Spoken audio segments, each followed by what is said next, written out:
السلام علیکم ناظرین، سیاست ٹی وی کے عالمی خبر نامے میں آپ کا خیر مقدم ہے۔ میں ہوں ریشما۔ سب سے پہلے نظر ڈالتے ہیں سرخیوں پر۔ امریکہ نے غزہ میں فوری جنگ بندی اور انسانی امداد کی ترسیل پر پابندی اٹھانے کے حوالے سے اقوام متحدہ کی قرارداد ویٹو کر دی۔ اسرائیل کا ساتھ جاری رکھنے کا اعلان۔ امریکی حکومت فلسطینی عوام کی اجتماعی نسل کشی میں اسرائیل کی برابر شریک۔ سلامتی کونسل میں قرارداد کی امریکی مخالفت پر حماس کا رد عمل۔ غزہ پر قابض اسرائیل کی فوجی درندگی کے دوران مذاکرات ناممکن، حماس کے ترجمان باسم نعیم کا دو ٹوک بیان۔ اسرائیل کی غزہ پر جارحیت کے نتیجے میں مزید 50 فلسطینی شہید، متعدد دیگر زخمی، فلسطینی مجاہدین کے ہاتھوں 6 اسرائیلی فوجی ہلاک۔ اور افغانستان میں بیگرام ایئر بیس کو واپس لینے کی کوششیں جاری، امریکی صدر ڈونالڈ ٹرمپ کا بیان۔ تو یہ تھی سرخیاں، اب پیش ہے خبروں کی تفصیل۔ امریکہ نے غزہ میں فوری جنگ بندی اور انسانی امداد کی ترسیل پر پابندی اٹھانے کے حوالے سے اقوام متحدہ کی قرارداد ایک مرتبہ پھر ویٹو کر دی ہے۔ تقریباً 2 سال پہلے اسرائیل اور حماس کے درمیان شروع ہونے والی جنگ کے بعد سے یہ 6ٹی مرتبہ ہے کہ امریکہ نے سیکورٹی کونسل کے مستقل رکن کے طور پر ویٹو کا حق قرارداد کی مخالفت میں استعمال کیا ہے۔ پیش ہے تفصیلات۔ امریکہ نے غزہ میں فوری جنگ بندی اور انسانی امداد کی ترسیل پر پابندی اٹھانے کے حوالے سے اقوام متحدہ کی قرارداد ایک مرتبہ پھر ویٹو کر دی ہے۔ اطلاعات کے مطابق 15 میں سے 10 رکن ممالک نے قرارداد کا مسودہ پیش کیا، جبکہ 14 ممالک نے اس کے حق میں ووٹ دیے۔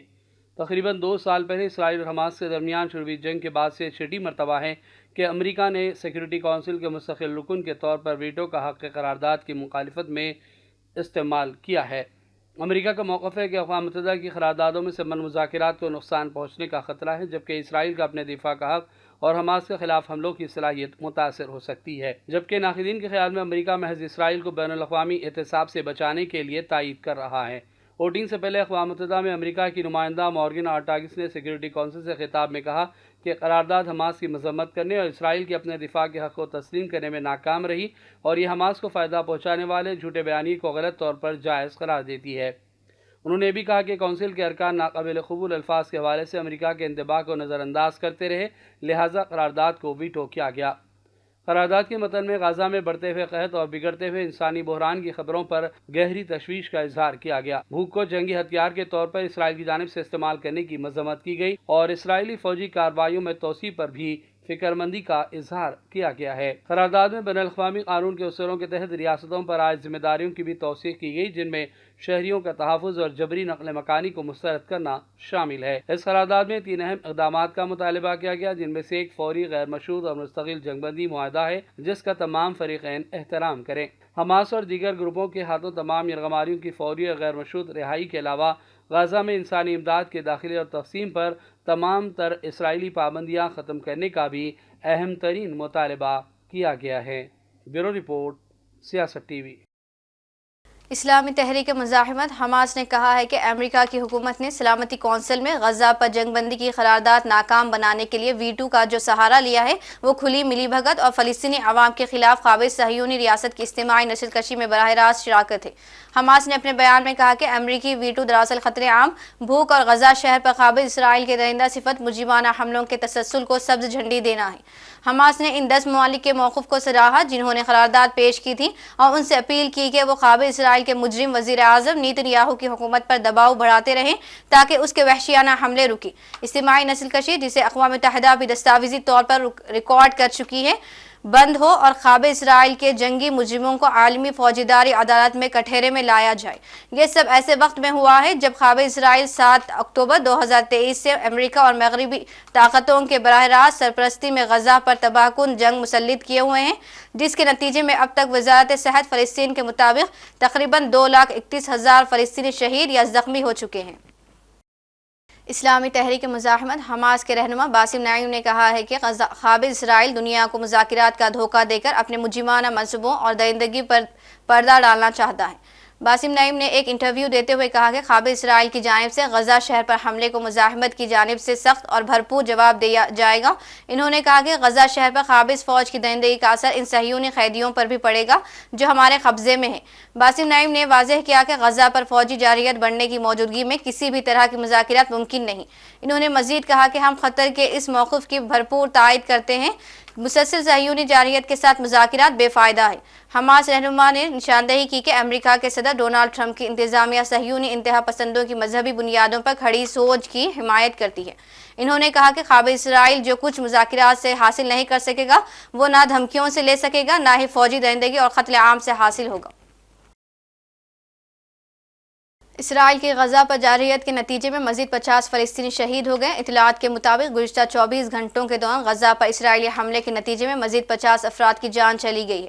صرف آج کے حملوں میں 12 فلسطینی لقمہ اجل بن گئے ہیں جبکہ متعدد دیگر زخمی ہو گئے۔ اس دوران جنوبی غزہ میں حماس نے جوابی کارروائی کرتے ہوئے 4 اسرائیلی فوجی ہلاک کر دیے۔